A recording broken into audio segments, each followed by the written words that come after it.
말씀 보겠습니다. 잠언 15장 10절 말씀입니다. 같이 읽겠습니다. 도를 배반하는 자는 엄한 징계를 받을 것이요 견책을 싫어하는 자는 죽을 것이니라. 아멘. 잠언 15장 10절 도를 배반하고 견책을 싫어하는 자라는 제목으로 말씀 보겠습니다. 신자는 하나님의 도를 굳게 지키며 따르는 자입니다. 혹여 넘어진다 할지라도 하나님의 견책을 들으면 돌이키기를 더디하지 않습니다. 왜요? 그것이 생명의 길임을 잘 알기 때문입니다. 오늘 본문을 통해서 이에 대해 함께 살펴보도록 하겠습니다. 오늘 잠언 기자는 도를 배반하는 자는 엄한 징계를 받을 것이고 견책을 싫어하는 자는 죽을 것이라고 말합니다. 이것을 타번역본에서는 옳은 길을 저버리는 사람에게는 엄한 징계가 있고 꾸지람을 싫어하는 사람은 죽게 될 것이다 라고 번역하고 있습니다. 이 본문은 옳은 길을 저버리는 사람에 대해 말한 이후에 꾸지람을 싫어하는 사람에 대해 말하므로 죄를 짓는 자와 그것에서 돌이키지 않는 사람이 결국 어떤 결과를 맞이하게 되는지에 대해서 경고하고 있습니다. 먼저 도를 배반하는 자는 엄한 징계를 받을 것이라고 경고합니다. 여기서의 도는 무엇을 말합니까? 여호와의 도, 즉 율법을 의미합니다.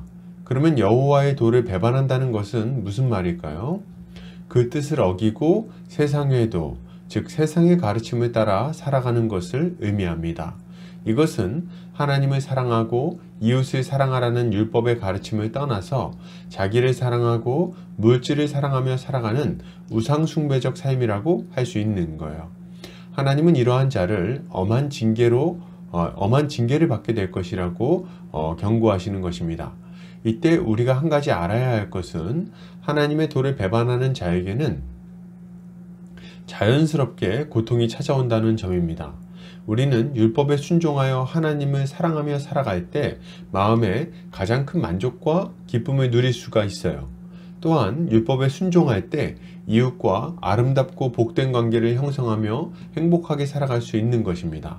그런데 하나님의 법을 어기고 우상이나 섬기면서 살아가면 어떻게 되겠습니까?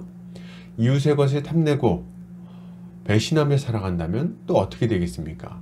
당연히 형언할 수 없는 고통이 인생 가운데 찾아오게 되는 것입니다. 하나님 없는 인생은 얼마나 불안하고 두렵겠습니까? 또 얼마나 공허할까요? 마찬가지로 이웃들과 다투는 인생은 얼마나 외롭고 힘들겠냐는 거예요. 하나님의 도를 배반하는 자들에게는 이러한 고통이 찾아오게 될 것입니다. 그러나 이것이 다는 아닙니다. 구약을 한번 펼쳐보세요. 하나님은 배교한 이스라엘 백성들을 그대로 버려두지 않으시고 엄히 책망하시는 것을 볼 수 있습니다. 하나님은 질투하시는 하나님이시기 때문에 그렇습니다. 사사기의 이스라엘 백성들이 하나님을 떠나 이방신에게 절했을 때 어떤 일이 일어났습니까? 하나님은 그들에게 이방 민족들을 보내셔서 한없는 고통을 당하게 하셨어요. 하나님께 순종하며 살았을 때는 이방 민족이 이스라엘을 두려워해야 했지만 이스라엘이 하나님을 배신했을 때에는 이스라엘이 이방 민족들을 두려워해야 했습니다. 이방 민족은 이스라엘을 잔인하게 학대했고 이스라엘은 그 아래에서 큰 고통을 당해야 했던 거죠. 왜 이런 일이 일어나는 겁니까? 하나님께서 친히 이스라엘을 징계하여 돌이키고 계신 거예요.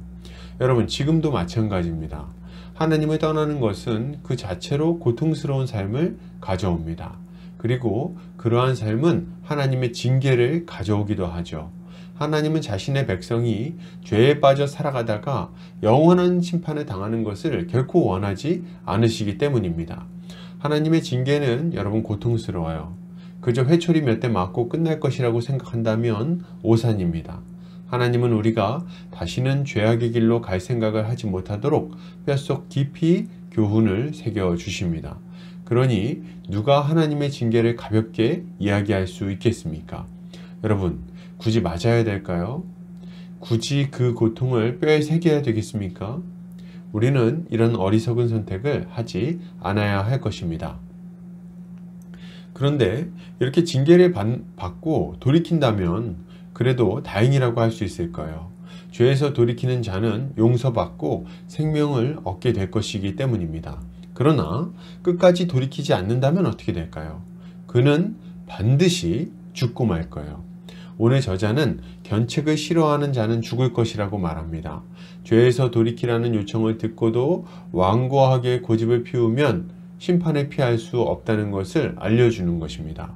유다의 요아스 왕은 스가랴의 경고를 듣고도 그것을 무시하고 도리어 그를 죽이기까지 합니다. 그 결과는 뭡니까? 전쟁에 패해서 중한 상처를 입을 뿐 아니라 나중에 부하들에게 배신당해서 죽임을 당하고 맙니다. 하나님의 돌이키심을 무시했기 때문에 일어난 일인 거예요. 여러분, 지금은 다르겠습니까? 하나님의 경고를 무시하지 않으시기를 바랍니다. 지체들의 경고와 훈계를 들을 때 그것을 가볍게 듣지 않으시기를 바랍니다. 죄에서 돌이켜 주님의 길로 돌아와야 됩니다. 이렇게 할 때 우리는 죽음을 피해 생명을 얻을 수 있을 것입니다. 결론을 드립니다. 여러분, 여호와의 도를 배반하지 않으시기를 바랍니다. 주님의 징계를 받을 때 속히 돌이키시기 바랍니다. 주님은 우리가 돌이키면 우리의 죄를 용서하시고 기꺼이 받아주실 것입니다. 오늘도 주님의 지혜로 승리하는 성도님들 되시기를 주의 이름으로 축복합니다.